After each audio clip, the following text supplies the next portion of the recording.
the young players, Enzo Maresca was talking the other day about how he feels the way Chelsea have been built with these young players, they're set up to dominate in future years, whoever the manager is. Not to say that the question isn't will Tottenham dominate, but is there a similarity there where Spurs can expect to be in a good position in some way? To a certain, I mean, the theory, yes. The reality, you also got to look at it. There's a relevance to expenditure there as well. Sort of, they've got some serious talent there.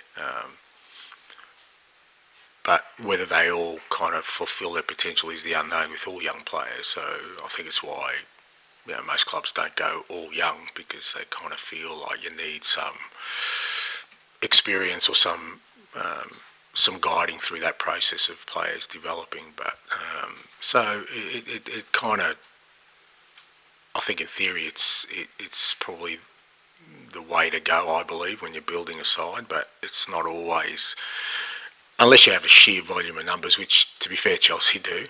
So if you do, if two or three don't kind of make it through, you've got enough there. I don't think we're in the same boat in terms of numbers. So with us, it would mean that all the ones we've signed are all going to end up fulfilling their potential, and that's the bit of the unknown. I don't think. I think we're probably a little bit different, even though the sort of underlying premise of sort of building from youth is there.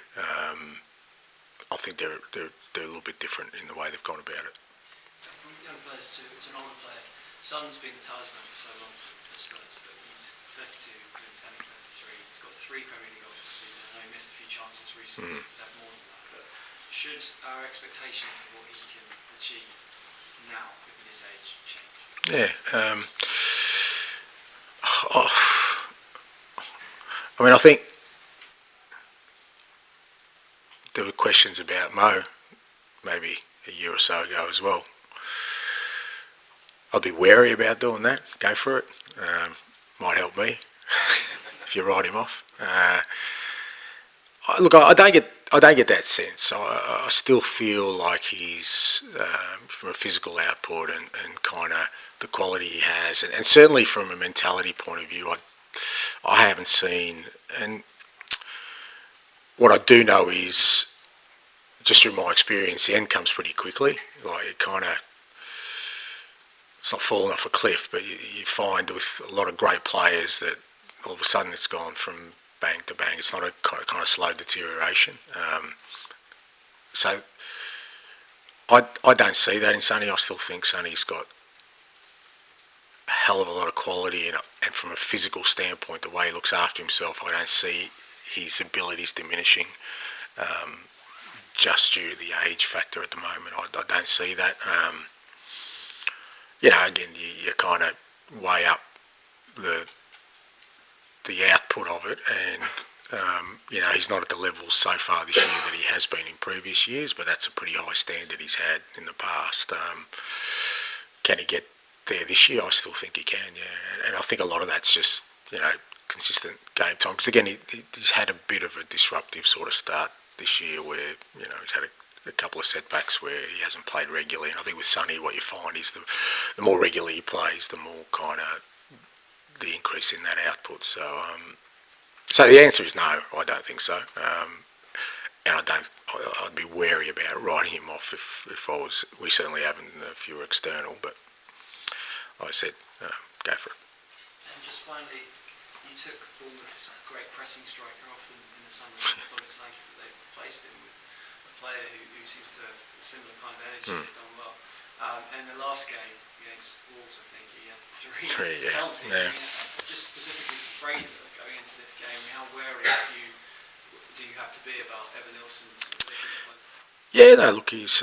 But I think that's the beauty of having an identity, right? So we talk a lot about clubs having an identity and a philosophy, and people kind of scoff at it and but it does help you when you're trying to identify players. Like, so I think they knew exactly what they were looking for when they lost Dom, you know, and it makes it easier. So you look at Evan Nelson and you look at his profile, and you know he's obviously somebody that's well known. So you kind of know when you're playing Bournemouth now that irrespective of who they sign, they're going to have those attributes. They're going to press from the front. They're going to be aggressive, and so you know, irrespective. I mean, it's not about Fraser. It's about, like I said, when you're playing a team like Bournemouth now, you're kind of okay. You know what you're going to get. You know, irrespective if Evan Nelson was injured and they played with, I don't know, with Clivert or whoever else up front, that would be the instructions. So you've got to be wary of it. So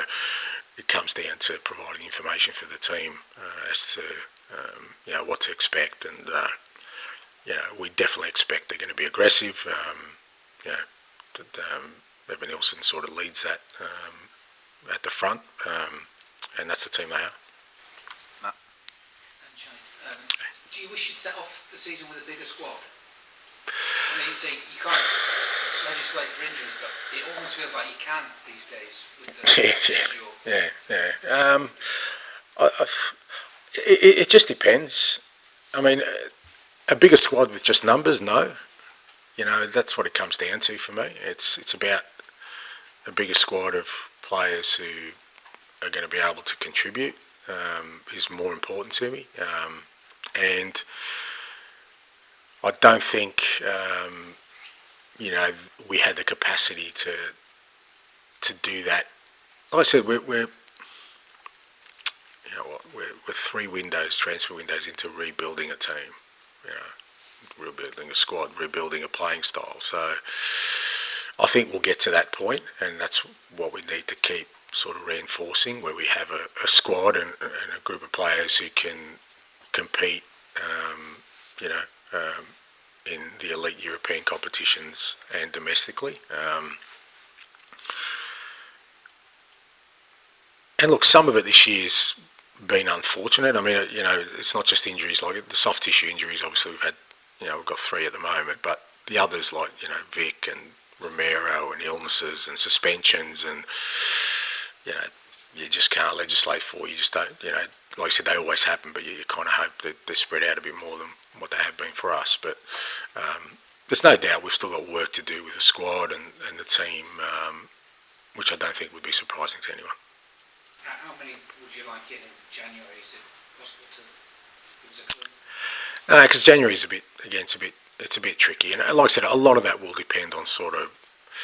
I know, you know, it's only 3 weeks away, but there's a lot that's going to happen in these 3 weeks around sort of, you know, who we get back in that time, where we sit from a sort of health point of view of the squad at the beginning of January. So, and you know, like I said, January is a tricky one. You don't really see, you know, I wouldn't expect us to do too many significant things in January. But if we're kind of, say in January 1, we're exactly the same position we are now with 9 players out, I reckon we'd be doing something. John? You said that Dom is still not quite 100%. I imagine tomorrow, you know, I'm sure he wants to play every single game, but I imagine tomorrow he's desperate to start and play a really full part, isn't he? Yeah, I'm hoping that extra percentage comes from just him getting back. And look, like I said, he wanted to play on the weekend too, but he couldn't get out of his car, let alone run around a pitch. So yeah, look, hopefully, like I said, he'll get through training today, and again, we've got another 24 hours or more to game time, and yeah, I'm sure I know how, you know how closely connected he feels with Bournemouth, because it was kind of his way back, you know, into having the career that he wanted. You know, he got it. You know, it was through Bournemouth that he got to move here. He got back in the England squad because, you know, all these kind of things. And as I said, his journey of, you know, starting at some big clubs and not quite working out. You know, it was Bournemouth the ones who invested in him and worked with him. And so I'm sure, you know, he spent a lot of time there. He's keen to get back there, and you know, I'm sure he wants to do well. Not because he wants to hurt them, but because he wants to sort of show them that, you know, everything they've invested in him, you know, he's appreciated. can I just say back to Sonny, he often wears his heart on his sleeve in the games, and you can see exactly what he feels, which I don't know whether it drives you mad on occasion. But you know, what's he like in training? Because he just has this incredible energy and desire. He's no different. That's the thing with Sonny. Like what you see is pretty much what you get on a daily basis. He's a very, he's a very sort of optimistic and kind of, very energetic, enthusiastic kind of personality. You know when he's down because it stands out like a sore thumb, but that rarely happens. He kind of tackles things on, pretty determinedly and optimistically. So, and that's just who he is. And I think I don't have an issue with that. I think sometimes as a manager you get annoyed when you know players are just putting it on for a crowd, for a reaction when you know it's not really them. Like that annoys me more than somebody just being themselves. And Sonny, like I said, is what you see is what you get. He's exactly the same person on a daily basis. Just finally, the table, have you ever seen anything like it? It's remarkable going into December that everyone's grouped up apart from it's either an opportunity, isn't it, or kind of... That's Australian sport, mate. With salary caps, and that's what you get. You kind of even spread. So it's unusual, probably for the Premier League where you've really only got one team that's kind of separated from the rest. I think it makes it exciting because I think every game's got something on it. It's either euphoria or doom and gloom, and kind of nowhere in between. But I get a sense that that's how the season's going to go.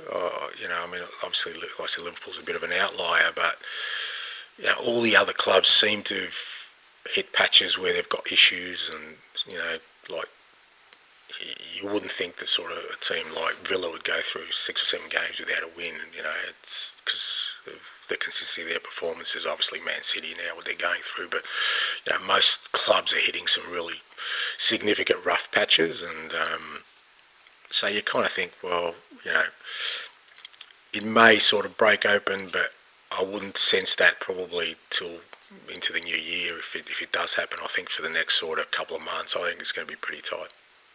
Okay, thank you very much. Thank you.